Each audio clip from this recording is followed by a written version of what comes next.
یا آج بھی وہ یہ سمجھتے ہیں کہ وہ وسائل انہی کے پاس ہیں اور صرف اپنے مقصد کے لیے استعمال ضرور کیا جا سکتا ہے کسی ملک کو, ادروائز وہ ہمارے ساتھ اس طرح نہیں کھڑے ہوں گے جس طرح ہونا چاہیے؟ یعنی جس اتحاد, 4 ممالک کے اتحاد کی بات کی جا رہی ہے, وہ آپ کو بنتا ہوا نظر آ رہا ہے؟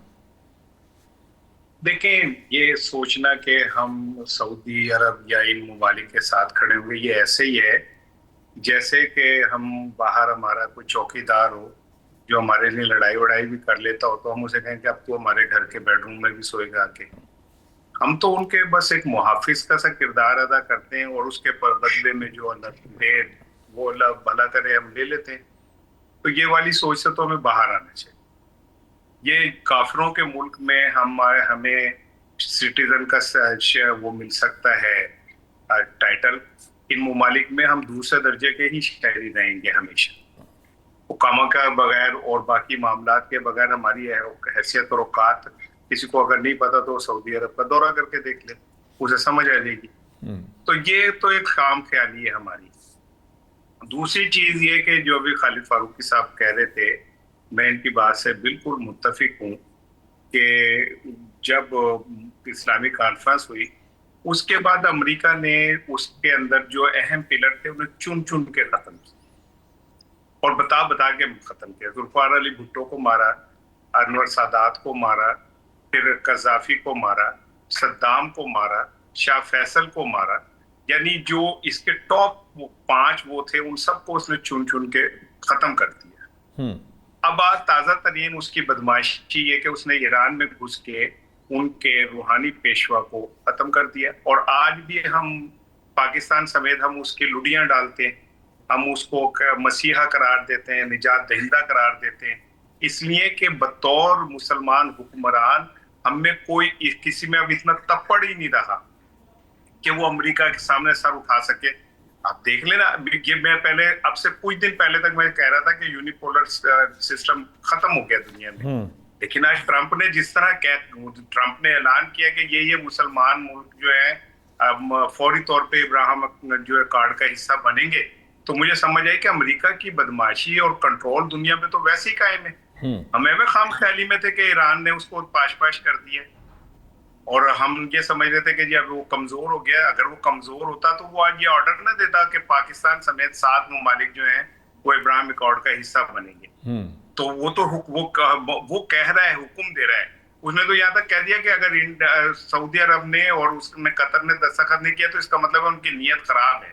یعنی آپ اندازہ کریں کہ ایک شخص پوری دنیا کو کس لیول پہ ڈکٹیٹ کر رہا ہے. لیکن شرم کا مقام ہے مسلم حکمرانوں کے سامنے جو اس سے اتنے خوفزدہ ہو چکے ہیں اور اتنے ڈر چکے ہیں کہ وہ اس کے آگے لب کشائی کی جرت ہی نہیں کر سکتے.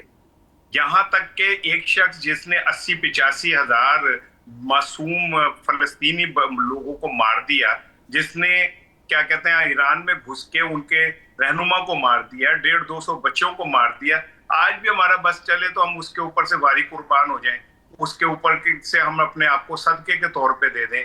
آج بھی ہمارا وہ ہیرو ہے, نجات دہندہ ہے, آج بھی ہمارا بس چلے تو ہم اسے امن ایوارڈ دے دیں. آپ اس سے اندازہ کر لینا کہ مسلم حکمرانوں کا لیول کیا رہ گیا.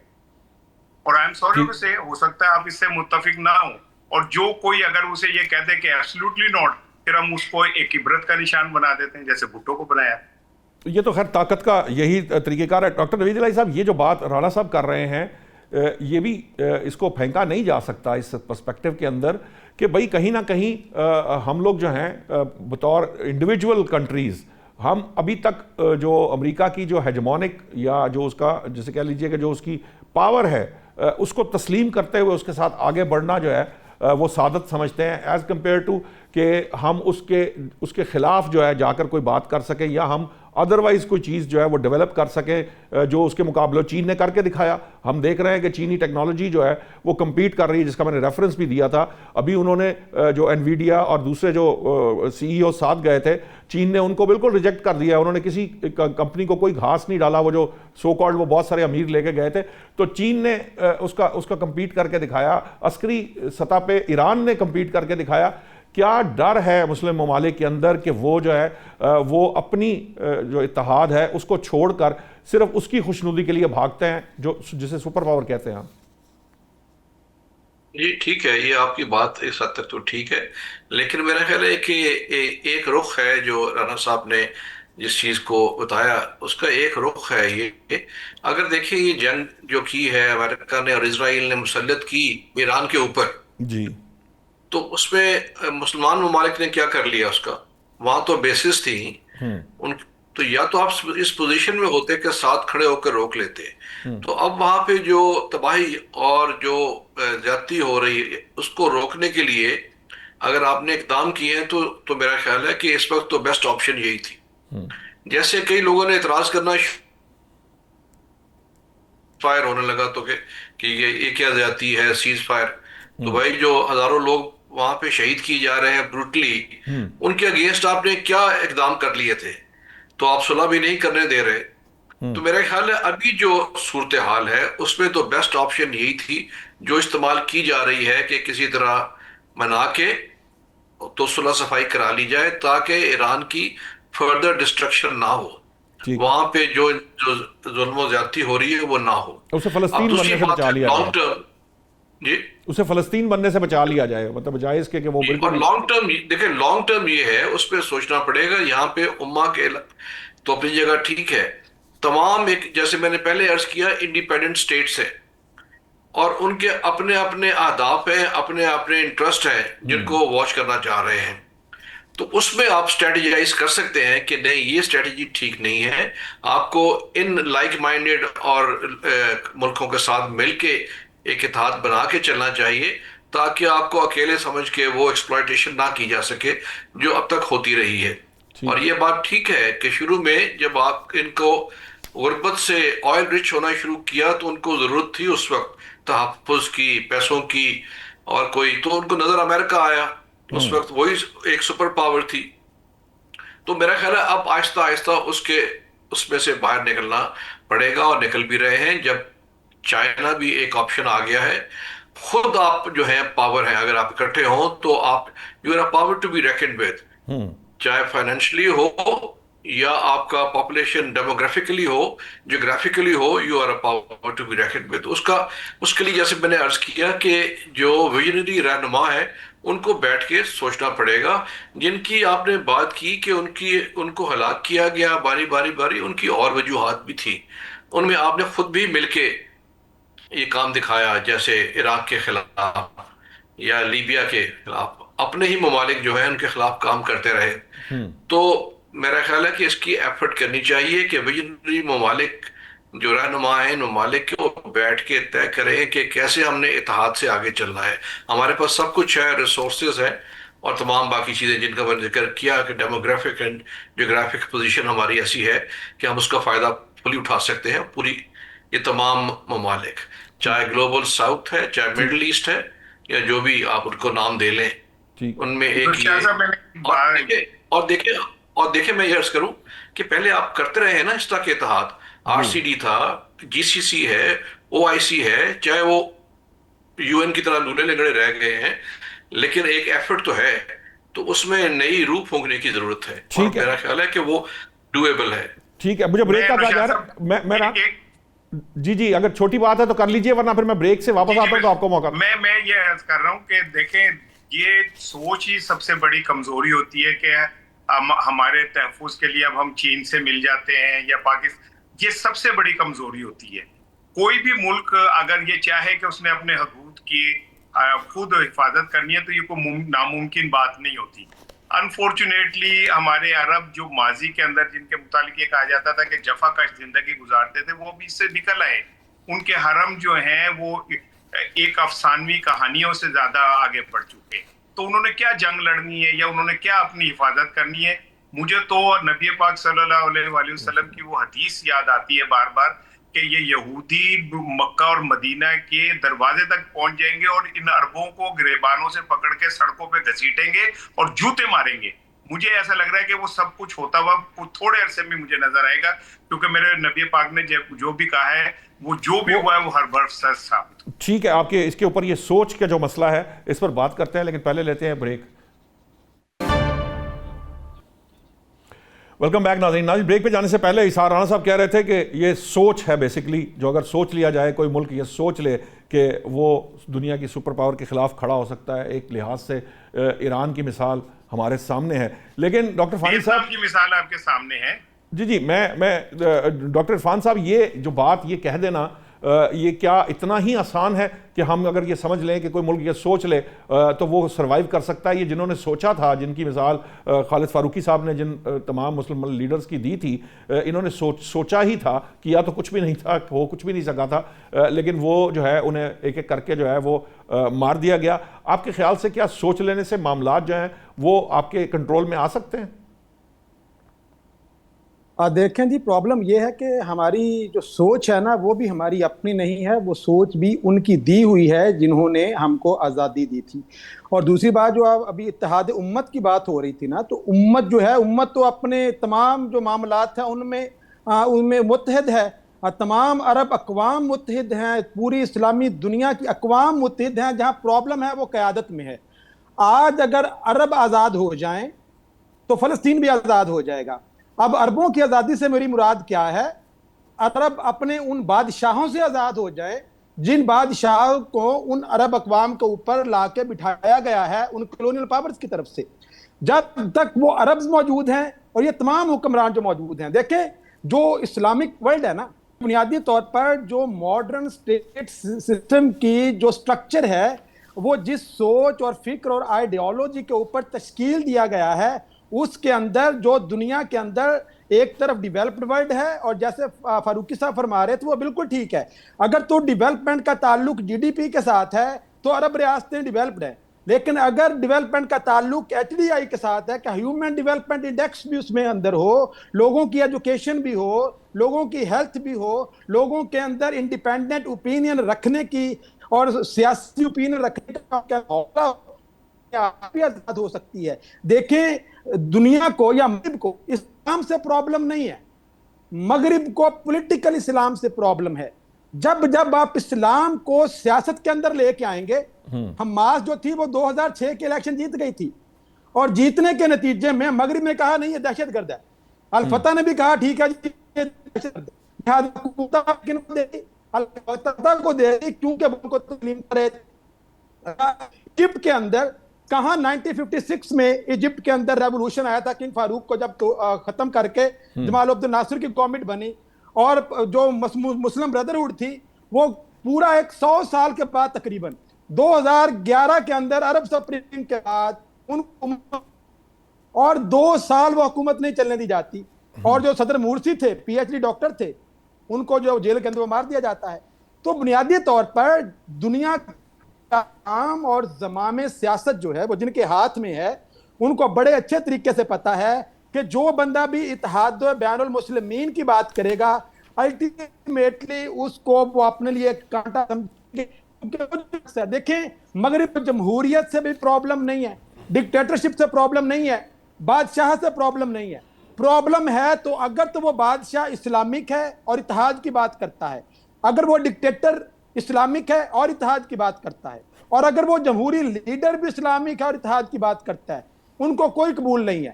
ان کو وہ بادشاہ بھی قبول ہے جو ان کے مفادات کے محافظ کے طور پر وہاں پہ کام کرتا رہے گا. یہ تو انڈرسٹوڈ سی بات ہے, تمام یہ تو انڈرسٹوڈ سی بات ہے نا, جو سوٹ کرتا ہے وہی جو ہے اس کے لیے کوشش کی جاتی ہے نا کہ وہ اس کے ساتھ کمفرٹیبل ہے تو وہ کرتا ہے. اصل معاملہ تو یہ تو سارے ہم مسائل کی گفتگو کر رہے ہیں. میں آپ کے پاس ہی آ رہا ہوں خالد صاحب, مسائل پہ بات کر رہے ہیں ہم سارے کہ یہ مسائل ہیں, مسائل سب کو معلوم ہے.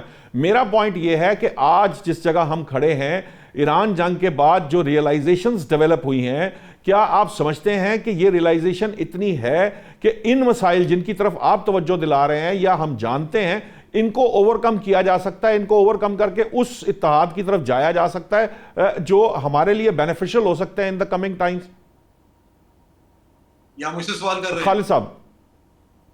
دیکھیے آپ دیکھیں نا, یہ جو جنگ ابھی ایران والی ہو رہی ہے اس کے بعد تو یہ اسلامی بلاک مزید منتشر ہو گیا ہے. اچھا, آپ مجھے بتائیں نا کہ تھوڑی سی عرب ملکوں میں ایک یونٹی تھی وہ بھی ختم ہو گئی ہے. آپ مجھے بتائیں نا کہ یو اے ای کہاں پہ کھڑا ہے, وہ تو اسرائیل کا الائی بن گیا. بحرین کہاں پہ کھڑا ہے, نہیں لیکن اسی یو طرح اے ای کے سے ساتھ تو جو معاملات سعودی عرب کے پہلے سے چل رہے ہیں نا سر, ہمیں پتہ ہے, ہم جانتے ہیں کہ انہوں نے وہ جو کچھ ہو رہا تھا افریقہ کے اندر, جو ان کے سوڈان کے اندر معاملات تھے اور نہیں دو وہ اور نہیں, مسائل وہ تھے, میں مطلب دیکھیے یہ تو جو بھی اس کی ریزن, جو بھی نوشاد صاحب اس کی ریزن بنی ہے, جو واقعات بھی بن رہے ہیں, میں تو یہ بتا رہا ہوں کہ مسلمان ممالک جو ہیں, اور ان میں انتشار تو پہلے سے تھا, جی اب تو یہ اس جنگ کے بعد مزید ان کے درمیان جو اختلافات ہیں وہ زیادہ کھل کے سامنے آئیں گے. جی مسئلہ بنیادی طور پر جب ہم سارے ایک بات پہ, ٹھیک ہے اپنی اپنی سوچ ہو سکتی ہے, بحیثیت مسلمان میں بھی یہ چاہتا ہوں کہ اللہ اور اللہ کے رسول کا جو مذہب ہے, دین ہے, وہ پوری دنیا میں جائے, لیکن یہ جو دنیا کے معاملہ چلانے والی باتیں ہیں نا, ملکوں کو چلانے والی باتیں جو ہیں, یہ بھی مطلب صرف اور صرف اس بنیاد پر نہیں ہونی چاہیے کہ یہاں پہ اتحاد بین المسلمین ہوگا تو کام چلے گا. میں پھر آپ سے یہ سوال کرتا ہوں کہ انڈونیشیا کون سا اتحاد بین المسلمین کا حصہ بنا ہے, ملائیشیا کون سا اتحاد بین المسلمین کا حصہ بنا ہے؟ یہ دونوں اسلامی دنیا کے ترقی یافتہ ممالک ہیں, دونوں میں ہیومن ڈیولپمنٹ بھی ہوئی ہے. معاملہ صرف یہ ہے کہ کیا حکمران عوام کے مفاد کا خیال رکھنا چاہتے ہیں یا نہیں رکھنا چاہتے. ترکیہ میں حالات بہتر ہیں, باقی ملکوں سے بہتر ہیں. جب تک آپ اپنے عوام کی سہولت کے لیے اور آپ اپنے ملکوں کے اندر ایسی نمائندہ حکومتیں نہیں لے کے آئیں گے جو عوام کے مفادات کی عکاسی کرتی ہوں, یہ اصل معاملہ یہ ہے. جب آپ یہ سوچ کے آئیں گے, اچھا آپ کے معاملے میں اگر آپ مسلمان ممالک کا ایک اتحاد بنا لیں گے تو آپ کے سامنے پھر ان سین ہے, اگر تو پھر سین ہو کے وہ کرسچین ممالک کا ایک اتحاد آ جائے گا, پھر آپ کیا کریں گے؟ پھر مسلمان ممالک کی طور پر آپ اپنی جنگ لڑتے رہیں گے, کرسچن ممالک کا اتحاد تو ہمارے سامنے کھڑا ہے فاروقی صاحب, آج سے نہیں ہے. ہم تو وہ تو ہمارے سامنے ہر دور کے اندر کھڑا رہا ہے. جب ہماری خلافت عثمانیہ ختم ہوئی, مسلمانوں کو یہ جو کچھ ہمارے ساتھ ہوا, یہ سب اس کرسچن اتحاد ہی ہے نا. پھر سن لیں, پھر نوشاد صاحب سن لیں, ہماری خلافت اسلامی کی جب ہم بات کرتے ہیں تو خلافت اسلامیہ تو آزادی, خلافت اسلامیہ سے آزادی تو سعودیہ نے لی, خلافت اسلامیہ سے آزادی تو جو عرب ممالک تھے ان لوگوں نے لی. خلافت اسلامیہ کے خلاف صرف کوئی یورپ نہیں لڑا, کوئی برطانیہ نہیں لڑا, یہ ممالک خود بھی لڑے, وہاں کے باشندے لڑے, اور وہاں پہ انہوں نے یہ حکومت ختم کروائی. جس خلافت کو وہاں کے لوگوں نے پسند نہیں کیا, جس خلافت کو وہاں کے لوگوں نے, ترکیہ کے لوگوں نے چھوڑ دیا, ہم اس کے پیچھے لپک رہے ہیں. ہم ڈھونڈ رہے ہیں کہ وہ خلافت اسلامیہ کہیں سے آ جائے. وہ کوئی خلافت اسلامیہ, وہ خلافت عثمانیہ خاندان کی حکومت تھی, اور عثمانیہ نام سن کے ہم سمجھتے ہیں کہ بہت بڑا متبرک نام آ گیا تھا. وہ تو وہاں کا ایک حکمران تھا, اس کے نام سے ایک حکومت بن گئی. تو خلافت عثمانیہ کیسے بن گئی؟ وہ ایک ٹائٹل لے لیا انہوں نے. چیزیں یہ ہے کہ کیا وہ اسلامی حکومت تھی؟ وہ تو ایک امپائر تھی. اس امپائر کے مقاصد ہی اور تھے. اس امپائر کے جو مقاصد اس دور پہ تھے, آج وہی مقاصد امریکہ کے ہیں, کل یہی مقاصد جو ہیں وہ چائنا کے بھی ہوں گے. مسئلہ صرف سمجھنے کا ہے. اس صورتحال کو سمجھنے کے لیے صرف اور صرف جو بنیادی کام کرنے کی, جو اب آپ جو دیکھیں نا, جو اتنی باتیں کرتے ہیں, مالیاتی طور پر بھی کوئی مستحکم ملک نہیں ہے. آپ دیکھیں یہ ابھی جو کرائسس آیا, یو اے ای کو اپنی کرنسی سویپ کرنا پڑی, امریکہ کے سامنے جا کے ریکویسٹ نہیں کرنی پڑی کہ بھی ہمیں تم ڈالر دو. پیسہ سارا تو ان کا وہاں بھی پڑا ہوا تھا. یہ کوئی ان کے پاس خوشحالی بھی نہیں آئی, کچھ بھی نہیں آیا. یہ صبح اور رات کا مسئلہ ہے. کب ان کی رات ہو جائے اس کا کوئی اندازہ ہی نہیں کسی کو. اب مسئلہ صرف اتنا سا ہے کہ یہ ممالک جہاں بھی ہیں, خواہ اس میں پاکستان ہے, سعودی عرب ہے, ترکیہ, کوئی بھی کنٹری جو ہے, یہاں پہ آپ اپنے عوام کے لیے یونیورسٹیاں بنائیں, کالج بنائیں, ادارے بنائیں. یہ جب تک آپ سائنس کے میدان میں آگے نہیں بڑھیں گے, آپ کی کوئی مملکت اسلامیہ, کوئی امت اسلامیہ ترقی نہیں کر سکے گی, کوئی خواب پورا نہیں ہو سکے گا. جاہلوں کا کون سا اتحاد ہوتا ہے, مجھے یہ بتائیں. جہالت میں پوری دنیا میں سب سے آگے کون ہے؟ یہ مسلمان ممالک ہیں, جو سمجھتے ہیں تعلیم ہمارا زیور ہے, جو سمجھتے ہیں تعلیم ہمارا مشن ہے. پوری دنیا میں آپ مجھے بتائیں کس اسلامی ملک کی یونیورسٹی ہے جو دنیا میں آپ کہیں گے پہلی 500 یونیورسٹی میں آتی ہے, 400 یونیورسٹی میں آتی ہے. ہم جہاں پہ بیٹھے ہوئے ہم اپنی اوقات کو پہچانے. یہ مسلمان ممالک جو ہیں ان کو اس بات کی نہیں کہ دوسرا آ کے ان کے اوپر ظلم کرتا ہے, اس کی سزا نہیں ملتی. ان کو بنیادی طور پر جاہل رہنے کی سزا مل رہی ہے. 2-3 ممالک نے کچھ اسلحہ اکٹھا کر لیا, پاکستان نے ایک تجربہ کر لیا اور پاکستان انڈیا کو شکست دی, ہم سب نے دیکھا.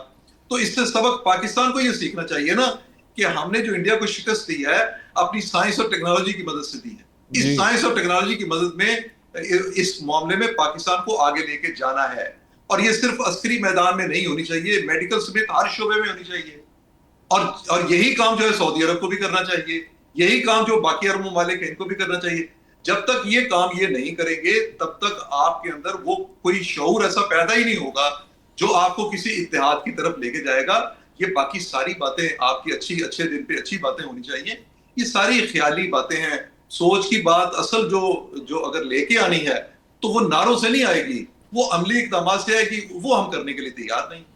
ٹھیک ہے رانا صاحب, یہ جو معاملہ ہے, یہ 4 ممالک کے سیکیورٹی فریم ورک کی بات ہے. ایکچولی اس کا مقصد صرف اور صرف یہ ہے کہ کم از کم چلے اور کچھ نہیں تو ایک دوسرے کی سیکیورٹی کے معاملے میں بھی اکٹھے ہو جائیں. آپ کو لگتا ہے کہ یہ جو اتحاد ہے یہ قائم ہو پائے گا کم از کم سیکیورٹی کی حد تک؟ نہیں, بات کی کہ سیکیورٹی کیسے کریں گے یہ ایک دوسرے کی. سیکیورٹی پرووائڈر تو صرف اس خطے میں پاکستان ہے ایک جو سیکیورٹی پرووائڈ کر سکتا ہے. باقی یہ تو اگر اتنے ہی جوگے ہوتے تو پھر انہیں آج یہ ادھر ادھر منہ مارنے کی لیکن اس سیکیورٹی کی پرووائڈ کرنے کے لیے ریسورسز اور وسائل کا بھی ہونا ضروری ہے نا. ہاں, یہ گل ہے نا کہ یہ بات آپ نے کی نا کہ بھائی آپ ہمیں ریسورسز اور وسائل دیں, ہم آپ کو سیکیورٹی دے دیں گے. ٹھیک ہے نا, ایسے رکھنا یہی گل ہے اصل. تو بات یہ کہ یہ فریم ورک جو ہے نا اس سے تھوڑا سا اور آگے کی بات ہے, ایک دوسرے کو ڈیولپ کرنے کی بات بھی ہے, اس میں اسٹریٹجک وہ الائنس بھی ہے. نوشاد صاحب, کون سا ڈیولپ کرنا؟ انڈیا کے ساتھ تاریخی معاہدے سعودی عرب کے $1 ٹریلین کے. ڈیولپ کرنا تھا تو کرتے پاکستان کو.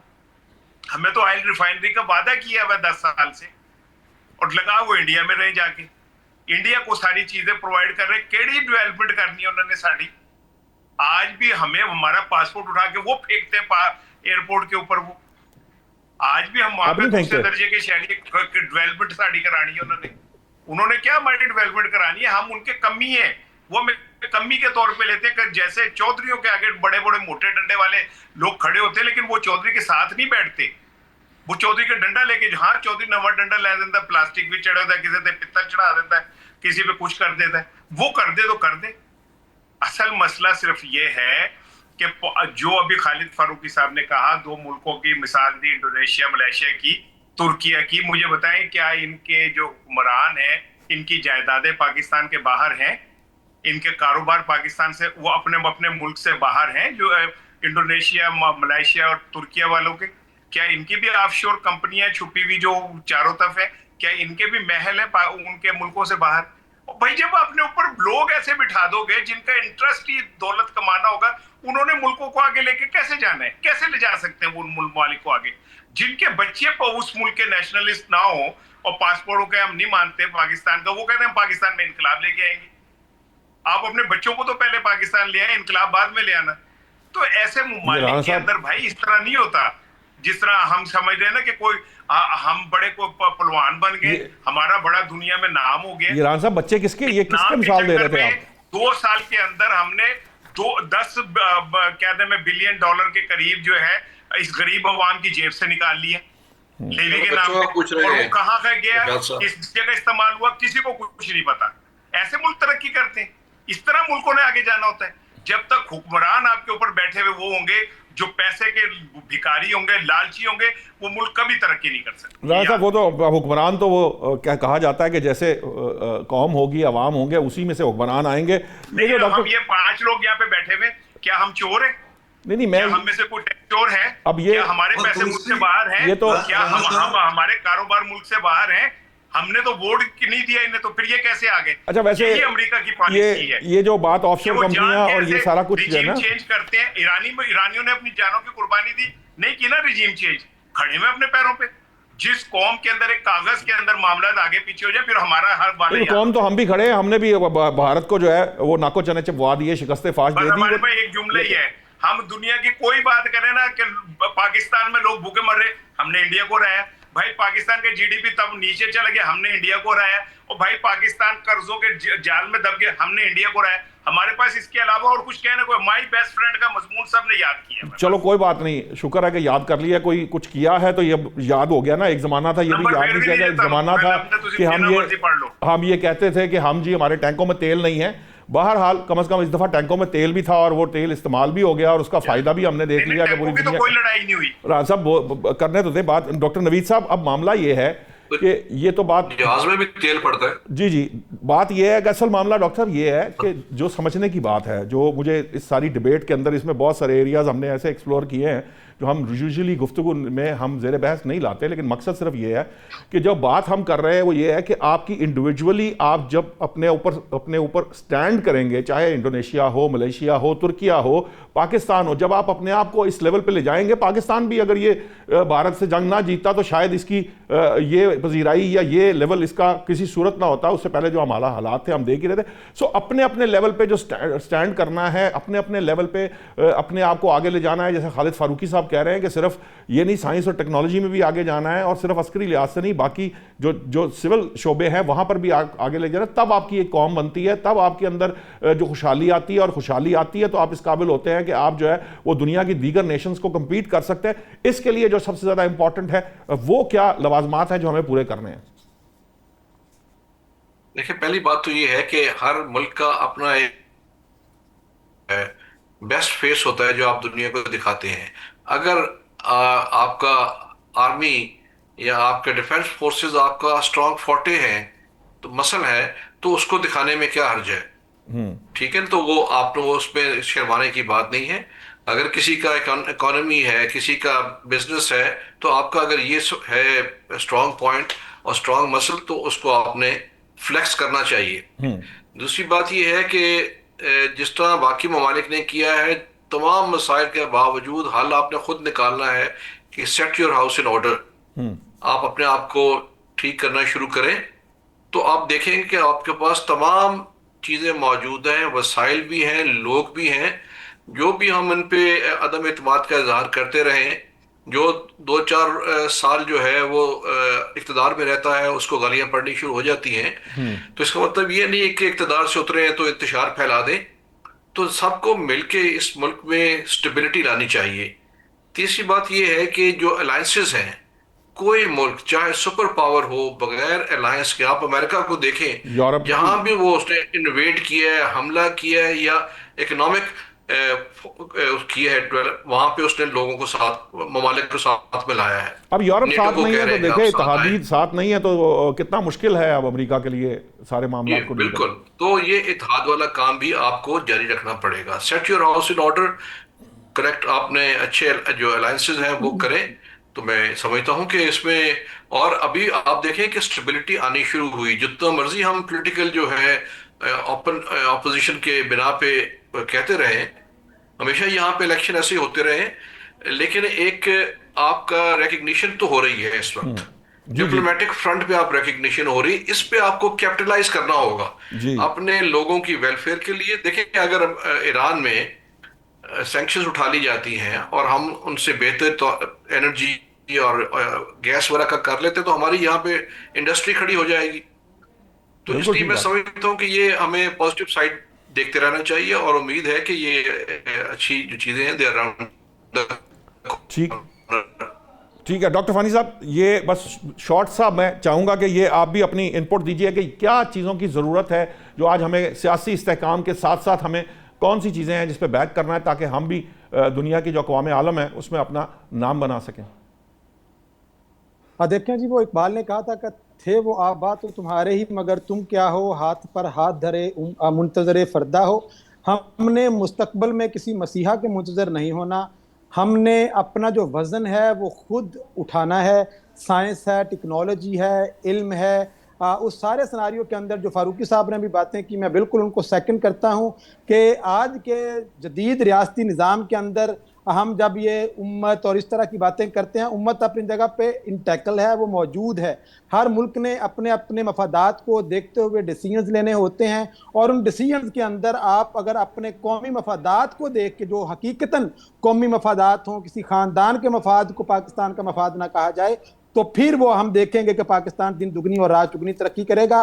اور آنے والے وقتوں کے اندر ہمیں اس طرح کے اتحادوں کی اور الائنسز کی ضرورت ہے جس کے اندر تمام ممالک مغربی طاقتوں کے جہاں پہ مفادات کا تحفظ کرتے ہیں، وہاں پہ اپنی ریاستوں کے مفادات جو ہیں ان کو بھی ملحوظ خاطر رکھیں. ٹھیک ہے، 30 سیکنڈ فاروقی صاحب میں چاہوں گا آپ بھی اپنی انپٹ 30 سیکنڈ کی دے دیجئے، پھر میں کنکلوڈ کروں. سمپل میرا تو یہ خیال ہے کہ جتنے بھی کانسیپٹس ہیں نا جو شعوری طور پہ اچھے ہو سکتے ہیں، ان سب کی بنیاد تعلیم ہے، ان سب کی بنیاد نالج ہے. کیونکہ نالج کی کمی ہے، شعور اس لیے نہیں انسانوں کے پاس، اور جو شعور ہے وہاں پہ سختی ہوتی ہے. اور جب تک یہاں پہ میں تو پھر اس بات پر زور دوں گا کہ دنیا میں جہاں کہیں ترقی ہوئی وہ اس لیے ہوئی کہ وہاں پہ حکمران جو تھے عوام کے اپنے تھے. جب حکمران اپنے آپ عوام کے منتخب کردہ ہوں گے تو وہ اپنے ملک کو بھی ترقی دیں گے, اپنے عوام کو بھی ترقی دیں گے.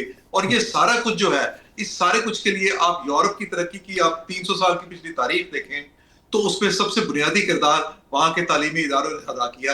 آج اگر ہم یہ جو اسلامی ممالک ہیں کم از کم یہی کچھ کر لیں کہ ہر ملک میں 25-30 یونیورسٹیاں ایسی بن جائیں, 10 یونیورسٹیاں بن جائیں, 5 بن جائیں جو انٹرنیشنل لیول کی ہوں, تو یہاں سے ٹھیک ہے. بہت بہت شکریہ خالد صاحب. میرے پاس ٹائم بالکل ختم ہو گیا, میں معذرت چاہوں گا. میں اہل وطن کو عید مبارک کہنا چاہتا ہوں کیونکہ کل عید ہوگی. میری طرف سے عید قربان سب کو, پورے اہل وطن کو مبارک ہو. ناظرین, ہم نے جو ڈیبیٹ کی اس کا مقصد صرف اور صرف یہ تھا کہ ہم اپنی بہتری کے لیے کہاں تک جا سکتے ہیں. یقیناً مسلم امہ جو ہے اس کا ہونا اور اس کا اتحاد بھی بہت ضروری ہے. یہ چند ممالک کا بھی ہو سکتا ہے, 10 ممالک کا بھی ہو سکتا ہے, لیکن اس کے لیے سب سے زیادہ ضروری یہ ہے کہ پہلے ہر ملک جو ہے وہ اپنی سطح کے اوپر اس قابل ہو کہ وہ اپنا مقام جو ہے وہ جو دیگر ممالک ہیں ان کے سامنے اپنے آپ کو پیش کر سکے, رکھ سکے, اسپیشلٹی ہو اس کی, اور اپنے عوام کے لیے کام کر رہا ہو, اپنے عوام کو خوشحال کرے گا تو ممالک جو ہیں وہ خوشحال ہوں گے. اسحاق رانا صاحب آپ کا بہت شکریہ, ڈاکٹر نوید الہی صاحب آپ کا بھی بہت شکریہ, ڈاکٹر عرفان فانی اور خالد فاروقی صاحب آپ لوگوں کا بہت بہت شکریہ. ناظرین, انشاءاللہ عید پہ آپ کے سامنے ہوں گے, عید شوز کی شکل میں آپ کے ساتھ پھر گفتگو کریں گے. اب تک کے لیے اتنا ہی. اللہ نگہبان.